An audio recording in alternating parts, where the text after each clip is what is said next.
வணக்கம்.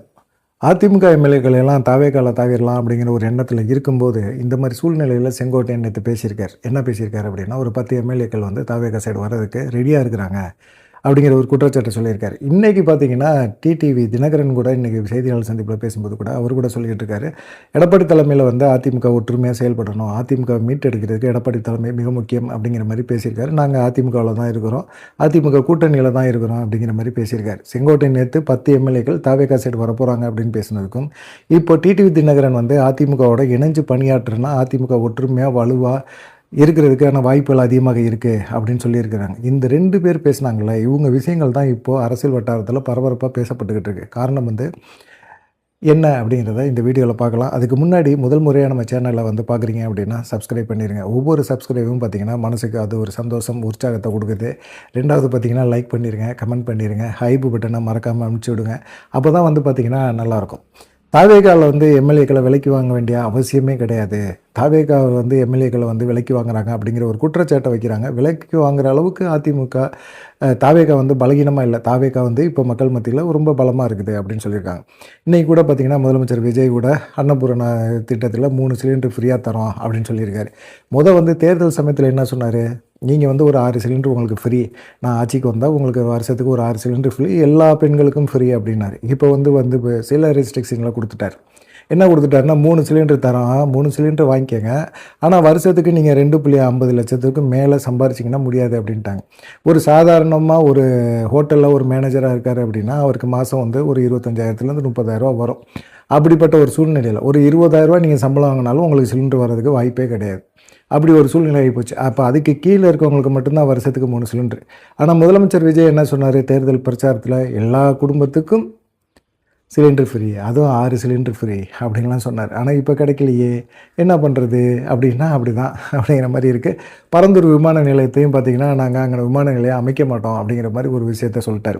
ஏற்கனவே திமுக ஆட்சியில் கிட்டத்தட்ட ஒரு 90% வந்து நிலங்களை வந்து வாங்கிட்டாங்க. அங்கே இருக்கவங்களும் விமான நிலையம் வந்தால் பரவாயில்ல அப்படின்னு சொல்லிட்டு விமான நிலையத்துக்கு அவங்க வந்து நிலத்தை கொடுத்துட்டாங்க, விவசாயிகள் கொடுத்துட்டாங்க, நிலத்தையும் திமுக அரசு வாங்கிருச்சு.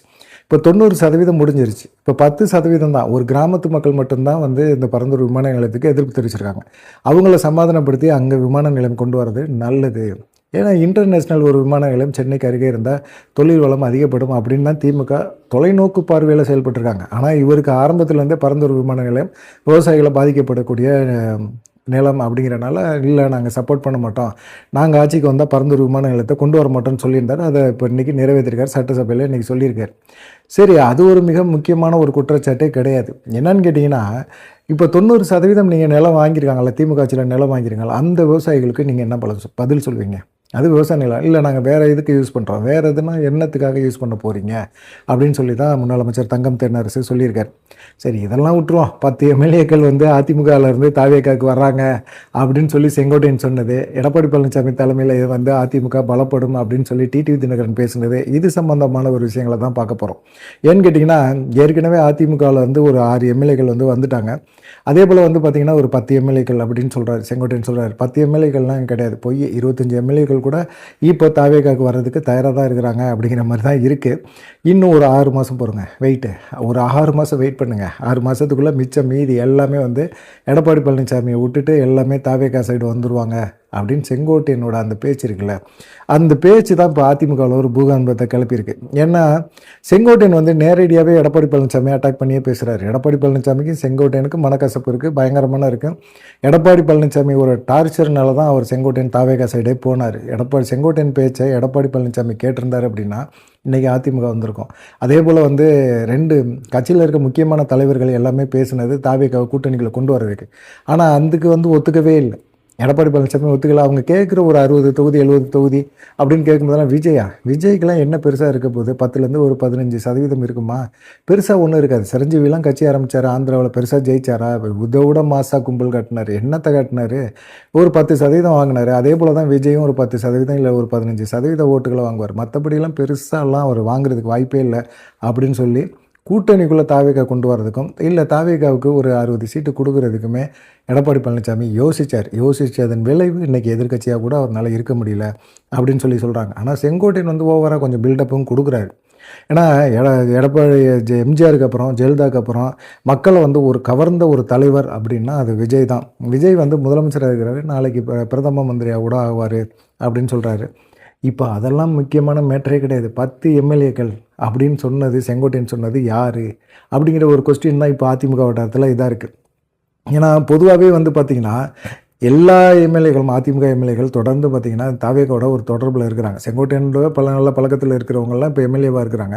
அவங்க கொங்கு பெல்ட்டில் இருக்கிறவங்க செங்கோட்டையனை எப்பயுமே சந்தித்து பேசுகிறது, எடப்பாடி பழனிசாமி பார்க்கும்போது பேசுகிறது எல்லாமே பண்ணுறாங்க.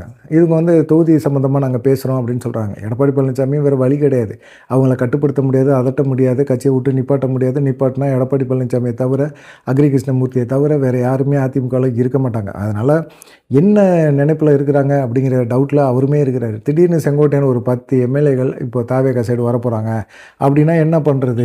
ஏற்கனவே 6 பேர் போயிட்டாங்க. இப்போ 10 பேரும் சேர்ந்தால் இடைத்தேர்தல் வந்து கிட்டத்தட்ட ஒரு மினி தேர்தல் மாதிரியே நடந்துடும் போல இருக்குது. இடைத்தேர்தல் மாதிரி நடக்காது, ஒரு 25-30 தொகுதிகளுக்கு தேர்தல் நடக்கிற மாதிரி ஒரு சூழ்நிலையை உருவாக்கிடுவாங்க போல இருக்கே. அதில் தனி பெரும்பான்மையில் தாவேகா ஜெயிச்சிருமா அப்படிங்கிறது மாதிரி இருக்குது. ஏன்னா இன்றைக்கி அன்னபூரண திட்டம், சிலிண்டர் கொடுக்குறேன், இலவசமாக கொடுக்குறேன்ட்டாரு. பஸ்ஸில் வந்து பெண்களுக்கு நீங்கள் வந்து அக்டோபர் 2க்கு அப்புறமா எல்லாம் டீலக்ஸ் பஸ்ஸு, எல்எஸ்எஸ் பஸ்ஸு, எந்த பஸ்ஸாக இருந்தாலும் எக்ஸ்பிரஸாக நீங்கள் எல்லாமே பெண்கள் வந்து ஒரு மாவட்டத்துலேருந்து இன்னொரு மாவட்டத்துக்கு போகிறீங்களா, ஃப்ரீ, உங்களுக்கு ஃப்ரீ. நீங்கள் பாட்டு ஜாலியாக நீங்கள் பாட்டு போகலாம். நாங்கள் ஆம்பளைலாம் என்னையா பாவம் செஞ்சோம், எல்லாத்துக்கும் ஃப்ரீயாக விட்டுட்டு போய. ஏற்கனவே தமிழ்நாடு கடனில் இருக்குது. கண்டிப்பாக விஜய் ஆட்சியை முடிச்சுட்டு இல்லை அடுத்த தேர்தலில் அவர் ஜெயிச்சு திரும்ப ஆட்சிக்கு வந்தாலும் கடனில் தான் இருக்க போகுது. தமிழ்நாடு மிகப்பெரிய ஒரு கடன் சுமையை சுமக்க போகுது. என்னன்னு கேட்டிங்கன்னா, டவுன் பஸ்ஸில் ஃப்ரீ கொடுத்தீங்க சரி, மாநகர பேருந்துள்ள இது வந்து மாவட்ட பேருந்துகள் ஒவ்வொரு மாவட்டத்தும் போக போக ஃப்ரீன்னா பெண்களை பொறுத்த வரைக்கும் அவங்களுக்கு இலவசமாக எல்லாத்தையும் கிடச்சிடும். அதுக்கும் ஒரு இதை போட்டுருவீங்கன்னு தெரியுது. பார்க்கலாம் என்ன நடக்க போகுதுன்னு தெரியல. இதெல்லாம் வந்து எங்கே கொண்டு போய் நிப்பாட்டும்? ஏற்கனவே வந்து மக்கள் வந்து கஷ்டப்பட்டுக்கிட்டு இருக்காங்க, நிதி நிலைமை சரியில்லை அப்படின்லாம் சொன்னீங்க. 6 சிலிண்டருங்கன்னா 3 சிலிண்டர் ஆக்குனீங்க. 3 சிலிண்டருக்கும் சில நிபந்தனைகளை வச்சு அதுவும் ஒரு குறிப்பிட்ட கொஞ்சம் பேத்துக்கு மட்டும் கிடைக்கிற மாதிரி ஒரு சூழ்நிலையை உருவாக்கிட்டீங்க அப்படிங்கிற மாதிரி எல்லாருமே கொதிச்சு போய் தான் இருக்கிறாங்க.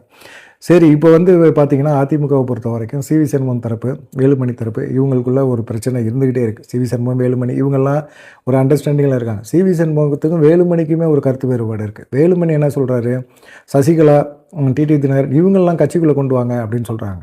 கட்சிக்குள்ளே கொண்டு வந்து அவங்களுக்கும் முக்கியத்துவம் கொடுங்க, கட்சியிலேருந்து வெளியே போனவங்க எல்லாத்தையுமே கூப்பிட்டு திரும்ப கட்சிக்குள்ளே ஒருங்கிணைங்க அப்படிங்கிறார். இது எடப்பாடி பழனிசாமிக்கு டவுட். அதே போல் சிவி சண்முகத்துக்கு என்னென்னா, சசிகலா போன்ற நபர்கள் உள்ளே வரக்கூடாது அப்படின்னு அவரும் வந்து எதிர்ப்பு கட்டுறாரு. வேலுமணியோட அவருக்கும் பஞ்சாயத்து இருக்குது. இப்போ எடப்பாடி பழனிசாமி என்ன நினைக்கிறாருன்னா, வேலுமணி சிவி சண்முகத்துக்குள்ளே ஒரு லடாய், இந்த லடாயில் சிவி சண்முகத்திட்ட நம்ம பேச்சுவார்த்தை நடத்தி பார்ப்போம். அதனால தான் அவர் கட்சியை விட்டு நிப்பாட்டல. சிவி சண்முகம் கடுமையான எதிர்ப்பு, பயங்கரமான விமர்சனங்கள் எடப்பாடி பழனிசாமியை நோக்கி விட்டாலுமே எடப்பாடி பழனிசாமி கோவப்படாமல் இருக்கிறார். எடப்பாடி பழனிசாமியோட சுபாவம் இது கிடையாது. இப்படிலாம் எடப்பாடி பழனிசாமி இருக்க மாட்டார். எடப்பாடி பழனிசாமி ரொம்ப கோவப்படுவார், மனுஷன் உடனே கட்சி விட்டு நிப்பாட்டுவார். ஏன் சிவி சண்முகம் இவ்வளவு கேவலமாக திட்டுறாரு? திட்டின பிறகும் வந்து எடப்பாடி பழனிசாமி ரோசமே படாமல் கோவமே வராமல் அப்படியே சிரிச்சுக்கிட்டே போகிறாரு. எப்படி இது அப்படின்னு கேட்டால், இங்கே தான் வேலுமணிக்கும் சிவி சண்முகத்துக்கும் லடாய் இருக்குது. சிவி சண்முகத்தை வச்சுக்குவோம், வேலுமணியை வேணால் கடத்தி விட்டுருவோம், நவுத்தி விட்டுருவோம். ஏன்னா வேலுமணி தரப்பில் தான் இப்போ 10 எம்எல்ஏக்கள் செங்கோட்டையன் சொல்கிறாரு அப்படின்னா வேலுமணி தரப்பில் 10 எம்எல்ஏக்கள் இருக்கலாம். இடைத்தேர்தல் வரும்போது கண்டிப்பாக அவங்களும் வந்து ஜெயிக்கிறதுக்கான வாய்ப்புகள் அதிகமாக இருக்குது அப்படிங்கிற மாதிரி ஒரு சூழ்நிலை இருக்குது. பார்க்கலாம். ஏன்னு கேட்டிங்கன்னா, சிவி சண்முகத்துக்கும் வேலுமணிக்கும் தகராறு. இதை எடப்பாடி பழனிசாமி பயன்படுத்த நினைக்கிறாரு. ஆனால் வேலுமணி தரப்போட தாவேக்கா வந்து செங்கோட்டையன் முதற்கொண்டு எல்லாருமே பேச்சுவார்த்தை நடத்துகிறாங்க அப்படிங்கிற மாதிரி ஒரு சூழ்நிலை இருக்குது. 10 எம்எல்ஏக்கள் அப்படிங்கிறது செங்கோட்டையன் சொன்ன அந்த விஷயங்கள் தான் இப்போ எடப்பாடி பழனிசாமிக்கு ஒரு உறுத்தலாகவே இருக்குது. எடப்பாடி பழனிசாமிக்கு இது வந்து 10 எம்எல்ஏக்கள் இப்போ திடீர்னு ராஜினாமா பண்ணுறாங்க, இல்லை 25 எம்எல்ஏக்கள் போகிறாங்க அப்படின்னா அது மிகப்பெரிய ஒரு பாதிப்பை அதிமுகக்குள்ளே கொடுக்கும். இன்றைக்கி டிடிவி தினகரன்லாம் பேசுகிறாரு அப்படின்னா செங்கோட்டையன் சொன்னது பொய்யா இருக்கிறதுக்கு வாய்ப்பே கிடையாது. எடப்பாடி பழனிசாமி தலைமையில் அதிமுக வலுப்படும் அப்படின்னு சொல்கிறாரு, டிடிவி தினகரன் சொல்கிறாரு அப்படின்னா இது பொய் கிடையாது. செங்கோட்டையன் பேசின விஷயம் எப்படியோ பரவலாக அரசியல் வட்டாரத்தில் இருக்கிறவங்களுக்கு தெரிஞ்சிருக்க வாய்ப்பு. 10 எம்எல்ஏக்கள் அப்படின்னு சொல்கிறது இல்லை, 25 எம்எல்ஏக்கள் கூட போகிறதுக்கு வாய்ப்புகள் இருக்குது அப்படிங்கிற மாதிரி எல்லாருமே யோசிக்க ஆரம்பிச்சிட்டாங்க. என்ன பண்ணுறதுன்னே தெரியல. இப்படி 10 எம்எல்ஏக்கள் தாவேகா சைடு போனாங்க அப்படின்னா அது எடப்பாடி பழனிசாமிக்கு மிகப்பெரிய ஒரு அழுத்தத்தை கொடுக்கும். அப்படிங்கிற ஒரு விஷயந்தான் எல்லாருமே பேசுகிறாங்க. எடப்பாடி பழனிசாமி தலைமை இருக்காது. அதுக்காக தான் எடப்பாடி பழனிசாமி என்ன செய்கிறாரு, ஒரு உயர்மட்ட குழுவை அமைச்சு அதிருப்தியில் இருக்கிறவங்க எல்லாத்தோடையும் பேச்சுவார்த்தை நடத்தி அவங்க அதிருப்தி என்ன அப்படிங்கிறத கேட்கணும் அப்படிங்கிற மாதிரி ஒரு முடிவுக்கு வந்துட்டார் அப்படின்னு தான் சொல்கிறாங்க. இப்போ எடப்பாடி செங்கோட்டையன் பார்த்திங்கன்னா இப்போ சும்மா அப்படியே அவர் பாட்டுக்கு போகிற போக்கில் ஒரு கொளுத்தி போட்டு போயிட்டாரா 10 எம்எல்ஏக்கள் அப்படிங்கிற மாதிரி எல்லாருமே கேள்வி கேட்க ஆரம்பித்தாங்க. ஆனாலும் உண்மையிலே எடப்பாடி பழனிசாமிக்கு ஒரு கெட்ட நேரமா நல்ல நேரமா அப்படிங்கிற ஒரு விஷயமே பார்க்கப்படல. தொடர்ந்து தோல்வியை கொடுக்குறாரு எடப்பாடி பழனிசாமி. அவர் கூட வந்து கட்சியை வழி நடத்துறதுக்கான தகுதி அவருக்கு கிடையாது அப்படிங்கிற ஒரு குற்றச்சாட்டை அவங்க சொல்லிக்கிட்டே இருக்கிறாங்க. பார்க்கலாம் என்ன நடக்க போகுது அப்படின்னு சொல்லி. ஏன்னா வேலுமணி சசிகலா வரணும்னு சொல்கிறாரு, சிவி சண்முகம் வேணான்னு சொல்கிறாரு. எடப்பாடி பழனிசாமி சிவி சண்முகத்தோட ஒரு பேச்சுவார்த்தை நடத்துகிறாங்க. சிவி சண்முகத்தை கூப்பிட்டாலும் வேலுமணி வந்து கண்டிப்பாக வந்து தாவேகா சைடு போகிறதுக்கான வாய்ப்புகள் அதிகமாக இருக்குது அப்படின்னு சொல்கிறாங்க. செங்கோட்டையன் வேலுமணி இவங்களுக்கூட ஏதோ ஒரு பேச்சுவார்த்தையா இல்லை தாவேகா வந்து அரசியல் வந்து சட்டமன்றத்தில் அதிமுக வந்து பெருசாக வந்து அட்டாக் பண்ணி பேசக்கூடாதுங்கிறதுக்காக சூட்சமமாக செங்கோட்டையன் வந்து இந்த மாதிரி விஷயத்தை போட்டு மன ரீதியான ஒரு அட்டாக்கை எடப்பாடி பழனிசாமிக்கு கொடுக்குறாரா அப்படிங்கிற மாதிரி பேச ஆரம்பிக்கிறாங்க. நீங்கள் என்ன நினைக்கிறீங்க அப்படிங்கிற ஒரு விஷயத்தை மறக்காமல் கமெண்ட் பண்ணுங்கள். நன்றி, வணக்கம். தொடர்ந்து நம்ம சேனலுக்கு சப்போர்ட் பண்ணுங்கள்.